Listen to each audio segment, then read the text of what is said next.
നാട്ടിലൊക്കെ ക്ഷേത്രത്തിൽ ഒരുപാട് കമ്മ്യൂണിസ്റ്റുകാർ വരുന്നുണ്ട്, തൊഴുകുന്നുണ്ട്, അവർക്ക് സംഭാവനയും തരുന്നുണ്ട്, എല്ലാ രീതിയിലും അവർ സഹകരിക്കുന്നുണ്ട്. പിന്നെ ഇദ്ദേഹത്തിന് എന്താണാവോ ഒരു ക്ഷേത്രത്തിൽ കയറിയിട്ട് തൊഴുതു എന്ന് പറയാൻ ഇത്ര മടി?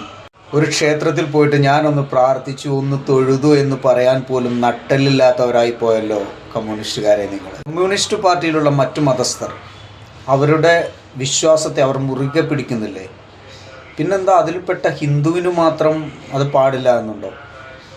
ഞാൻ കമ്മ്യൂണിസ്റ്റ് പ്രത്യയശാസ്ത്രം ഒന്നും വായിച്ചിട്ടില്ല. അങ്ങനെ ഉണ്ടോയെന്ന് അറിയുന്നവർ ഒന്ന് പറയണേ, അങ്ങനെയാണോ എന്ന് അറിയുന്നവർ. എന്തായാലും കൊടുങ്ങല്ലൂർ ക്ഷേത്രത്തിൽ കയറി ഒരു വിസിറ്റ് നടത്തിയ ഒരു കാഴ്ച ബംഗ്ലാവല്ലേ അവിടെ, അത് കാണാൻ വന്ന ജയരാജൻ്റെ വാക്കുകൾ എന്തിനാണ് അവിടെ വന്നത് എന്ന് അദ്ദേഹം തന്നെ പറയുന്നുണ്ട്.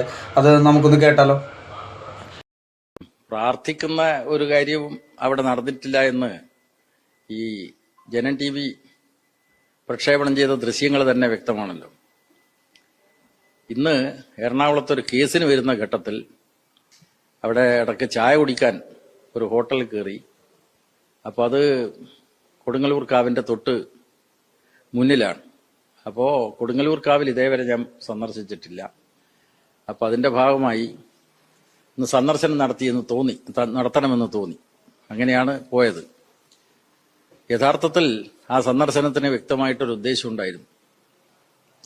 ഈ മാസം അവസാനം ചിന്ത പബ്ലിഷേഴ്സ് എൻ്റെ ഒരു പുസ്തകം പ്രസിദ്ധീകരിക്കാൻ പോവുക. അതിൻ്റെ പേര് സനാതനികളുടെ ഹിന്ദുത്വ വഴികൾ എന്നതാണ്.